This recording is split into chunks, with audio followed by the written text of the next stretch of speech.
नमस्कार दर्शकों, राधे राधे, जय श्री कृष्ण। मित्रों, आज हम चर्चा करने वाले हैं गजकेसरी योग के बारे में।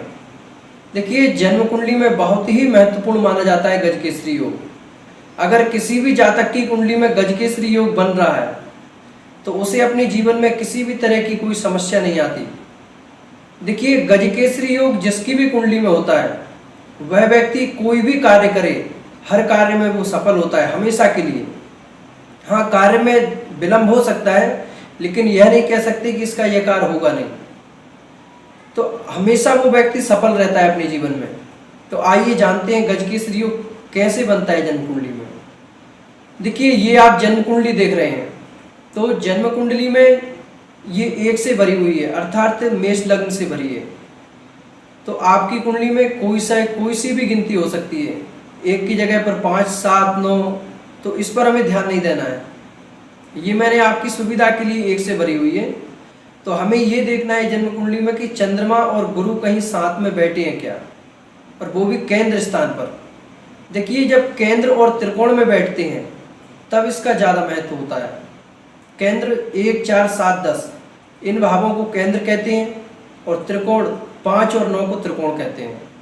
अगर इन भावों में बृहस्पति और चंद्रमा साथ में बैठे हैं तब इसका बहुत ही ज़्यादा महत्व होता है। तो आइए जानते हैं कैसे बनता है गजकेसरी योग। देखिए, किसी किसी की कुंडली में हमें देखने को मिलता है कि गजकेसरी योग बन रहा है इसमें, लेकिन उसका फल नहीं मिल पाता है। तो ऐसा क्यों होता है? ऐसा इसलिए होता है कि उनकी जन्म कुंडली में या तो किसी पाप ग्रह की दृष्टि होती है, जैसे कि चंद्रमा के ऊपर राहु केतु की यदि दृष्टि है तो चंद्रमा पर अर्ध ग्रहण माना जाता है वो, तब भी चंद्रमा उतना उसे फल नहीं दे पाता है।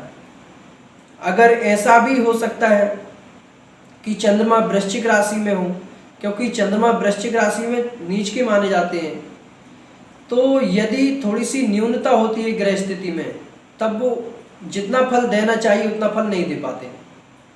तो हमें देखना है कि यहाँ पर देखिए, सबसे पहले तो उच्च के हों। सबसे ज़्यादा जो योगप्रद होते हैं वो उच्च के माने जाते हैं। तो चंद्रमा वृष राशि में उच्च के माने जाते हैं और गुरु कर्क राशि में उच्च के माने जाते हैं। अगर चंद्रमा वृश्चिक राशि में है तो वह नीच के माने जाएंगे, और गुरु अगर मकर राशि में है तब वह नीच के माने जाते हैं।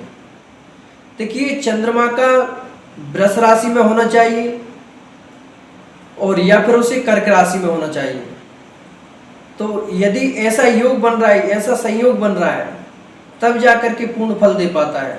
और साथ में गुरु की चर्चा करें तो गुरु अपनी नवी राशि में हो या फिर द्वादश राशि में हो, मीन राशि में, तब वह पूर्ण फल दे पाते हैं।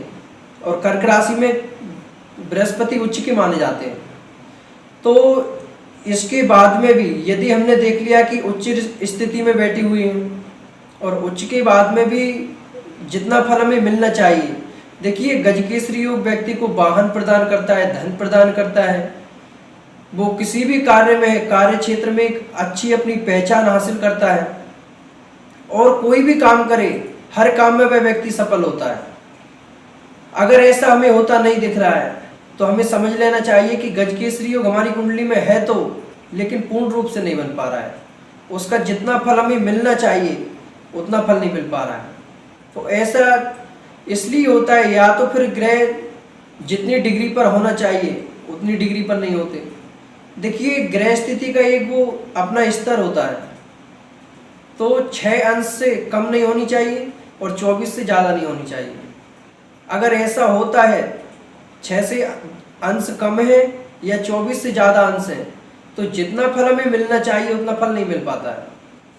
तो हमें ये भी कुंडली में ध्यान रखना चाहिए। तो गजकेसरी योग जिसकी भी कुंडली में होता है वह व्यक्ति अपने जीवन में बहुत नाम हासिल करता है। वाहन में भी परेशानी नहीं होती और धन से संबंधित भी कोई परेशानी नहीं होती। वह व्यक्ति जीवन में किसी भी कार्य में हाथ डाले, हर कार्य में वह व्यक्ति सफल होता है। तो आज हमने जाना गजकेसरी योग।